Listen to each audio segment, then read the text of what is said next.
Okay, I'm replacing this front four-wheel drive CV axle on my '01 Durango today. This is the 4.7 four-wheel drive. Obviously, you're not going to have front axles if you have the V6 non-four-wheel drive. It should be the same process. It's either going to be identical or nearly identical, regardless of year and engine. So whether you have the 4.7, the 5.2, the 5.9, it should be pretty similar, if not exactly the same. 98 to 03, I believe. It's also going to be the same process for the Dodge Dakota as well. I got a little ahead of myself here. You're going to have to obviously take the wheel off. So you're going to need to pop your center cap off, a little flathead screwdriver or a pocket knife, and then you have this cotter pin that runs through this over top of your axle nut. So you got to get the cotter pin out to pull this and this out. This little washer sits inside of there. For me, on mine, it is a, if this would turn, 1 1/4. It's a 6-point, so definitely use a 6-point on it, because a 12-point might round. These are going to be pretty freaking tight. This time around, with the weight of the vehicle on the tire, I was able to get it off because I've had this off before, but it was still very, very tight. This is a 1,000 foot-pound impact, half-inch drive. You're definitely going to want to use half-inch. You might break 3/8. And that thing barely got it off of there, so it's going to be pretty freaking tight. So you're either going to need a really big half-inch drive breaker bar, or you're going to need a good impact to get it off. Should you run into the scenario where it's so tight it spins the wheel even with the weight of the vehicle on it, which I have had happen, then you can just obviously have somebody start it and hold the brake. Alright, obviously your wheel has to come off, which means you got to take your lug nuts off. I don't know why. Mine are 18 millimeter, which is not a typical size. If you're using an impact, then you can just blast them off, obviously. If not, you'll need to have loosened them before you had it lifted up. So it looks like we got some sort of washer here that goes behind the wheel. So don't forget that on reinstall, that it goes behind the wheel. I have to use like a little pick or something to pull back on. I can't get my fingers in there. So now to push this axle through, tap on it a little bit with a hammer to get it started, but don't mushroom that end out or anything. I'm thinking I probably got to take these 3 bolts out to drop this upper ball joint to let it tip forward to get it out. I scraped all the dirt off I could. I got pretty much all of it. I just hit it with PB Blaster. I'm going to let that sit for about 20 minutes. Hit it again, let it sit for another 20 minutes before I even try to get these off of here. These things are going to be seized. Alright, so I got them out.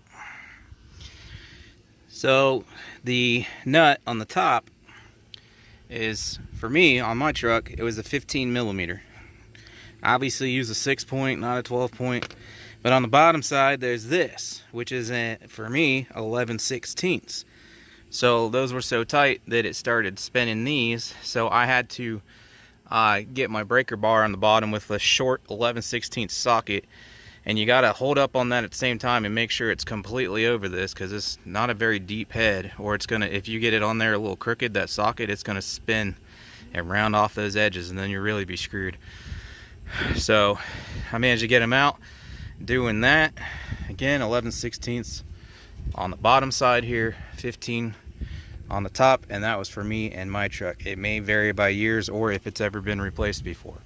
Currently I'm hung up on this, so I'm gonna have to bring my jack over and take a little bit of weight off under the bottom of this arm, lift it up until I can push that through just a little bit, like an inch or two, and then this should separate. Again, be careful, don't let it just fall out and yank on your brake hose there, or you're gonna have another problem. So having helper's best, and obviously on these as well. Impact gun saved my life. They were still pretty tight, and it was like tight all the way. It wasn't just like, oh, it broke free and then it was good. It was fighting me all the way out. So that's gonna be a real nightmare if you're just using breaker bars and ratchets. All right, so that didn't give me much. I didn't let it drop. I just gradually brought it out, and then so it's hanging on this a little. Just unbolt it here, and then you should have plenty of room. All right, so with this detached, I finally had enough room. You're gonna need to push in. It'll compress as you push. You gotta push real hard, both hands. and then angle it to where your tip comes out here. At least that's how I did it. So now my axle's out. So now we got to pull it out of the front diff. So I'm gonna have to get back on there with that cup, pull on it, wiggle it. There's a little snap ring in there that holds it in. Get a crowbar on it to get it popped out. So you just need to come under here and pry against different things until you can get it popped out, or you might even be able to get like a slide punch on there at an angle with a mini slide or something and knock it out too. So that's what I did, guys. I used my slide punch. I'll show that here in a second because I didn't have a big enough crowbar to get an angle on anything to pry it out. You definitely don't want to pry against this. This is your seal, so if you crush it, you'll probably get a leak. You don't want to bust these lines up here. So obviously you got to be careful what you pry on. But as I said, I didn't have a big enough crowbar, so I did exactly as I said, and I used this slide punch here, or whatever it's called. Okay, this thing, big heavy steel, with my mini sledge.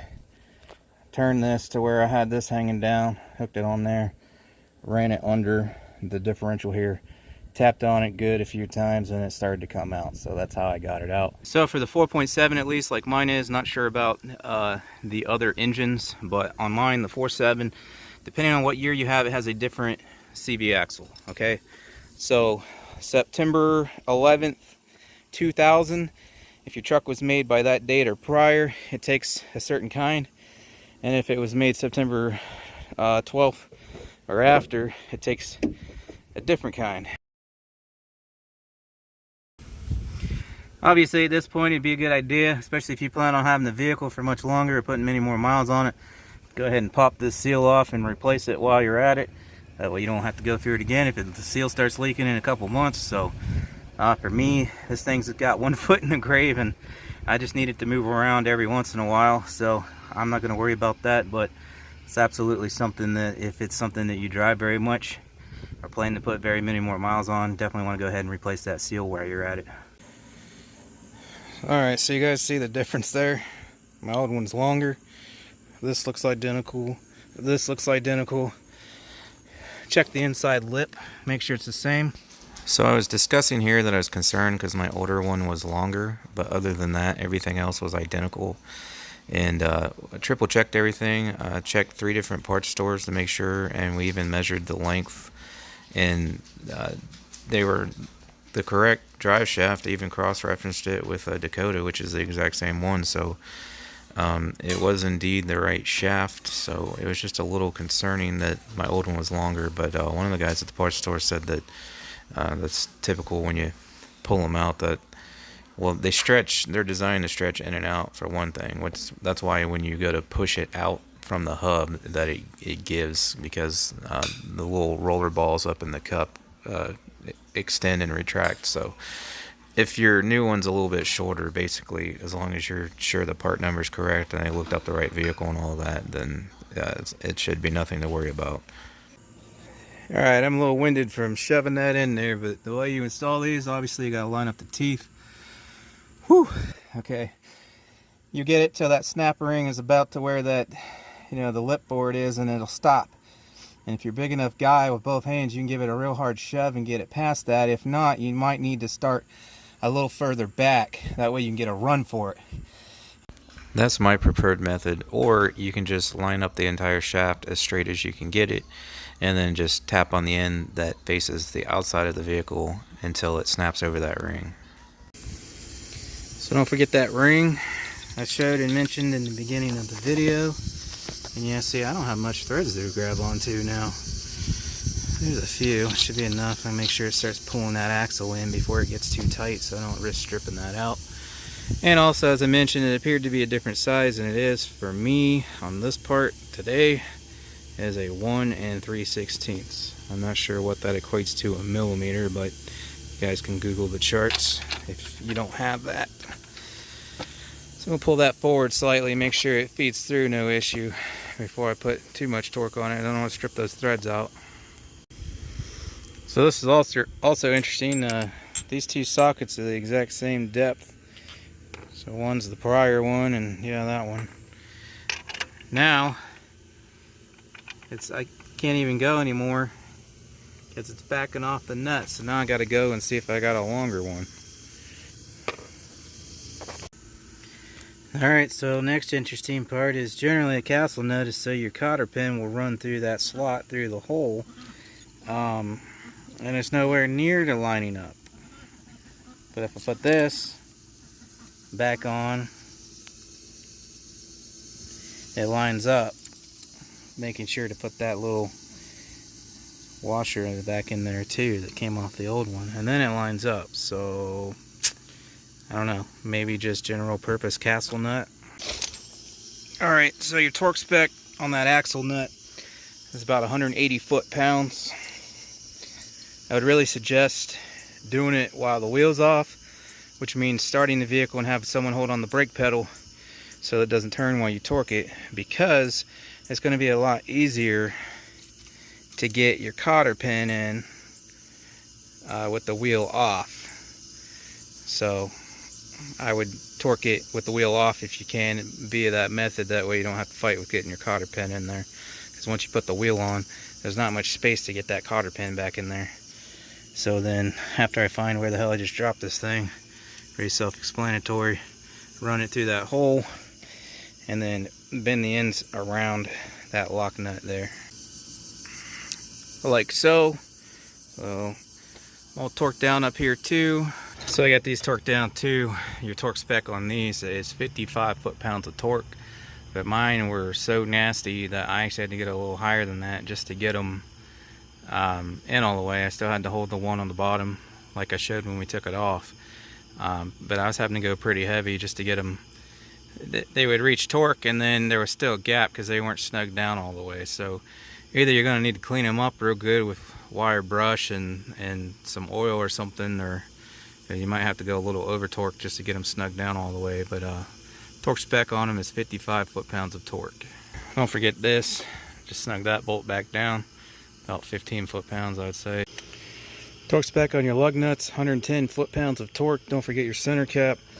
I'm going a crisscross pattern. This is a 6 lug, so if it's a 5 lug you do a star pattern, but this is 6, so you go here, here, here, here, here, here, just opposing and crisscross pattern like that.